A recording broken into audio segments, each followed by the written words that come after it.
முருகப்பெருமானின் அடுத்த திருத்தலமான திருப்பூர் கந்தசுவாமி கோயிலை பற்றி நாம் காண்போமா? திருப்பூர் கந்தசுவாமியை வழிபட்டு வந்தால் வீடு நிலம் நிறைந்த செல்வம், நல்ல மன வாழ்க்கை, குழந்தை பாக்கியம், வேலைவாய்ப்பு, கலை உலகில் புகழ், உடல் ஆரோக்கியம், நீண்ட ஆரோக்கியம் என வேண்டியதை கந்தனிடம் வேண்டி பெறலாம். சென்னை கேளம்பாக்கத்தில் இருந்து 8 கிலோமீட்டர் தூரத்தில் அருணகிரிநாதரின் திருப்புகழ் பாடல் பெற்ற திருப்பூர் திருத்தலம் அமைந்துள்ளது. ஆலயத்தில் சம்ஹார முத்துக்குமார சுவாமியின் திருவடிவம் உள்ளது. இவர் வலது காலை மயில் மேல் ஊன்றி வில்லேந்திய திருக்கோலத்தில் அருள்பாலிக்கிறார். இந்த முருகப்பெருமானை தொடர்ந்து வழிபட்டு வந்தால் பிரிந்த குடும்பங்கள் ஒன்றாகும் என்கிறார்கள் இம்மக்கள்.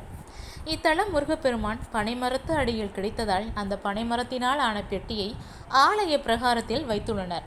இங்கு மாதந்தோறும் கிருத்திகை நாட்களில் ஆயிரக்கணக்கில் பக்தர்கள் வந்து செல்கின்றனர்.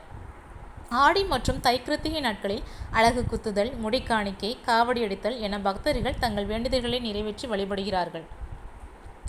கிருத்திகை விரதம் முறைப்படி இருந்து திருப்பூரூர் கந்தசுவாமியை வழிபட்டு வந்தால் வீடு நிலம் நிறைந்த செல்வம், நல்ல மன வாழ்க்கை, குழந்தை செல்வம், நல்ல உடல் ஆரோக்கியம், கலை உலகில் நீண்ட புகழ், உடல் ஆரோக்கியம் என வேண்டியதை கந்தனிடம் பெறலாம். இத்தல சரவண பொய்கை தீர்த்தம் நீள் சதுர வடிவில் அமைந்துள்ளது. உட்பிரகாரத்தின் வடகிழக்கில் சிதம்பர சுவாமிகள் ஸ்தாபித்த யந்திர ஸ்தாபனமாகிய ஸ்ரீ சக்கரம் உள்ளது.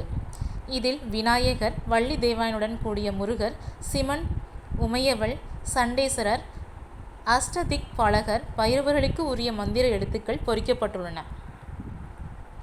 நாமும் சென்று வழிபடுவோம் திருப்பூரூர் கந்தசுவாமி சுப்பிரமணிய ஆலயத்திற்கு.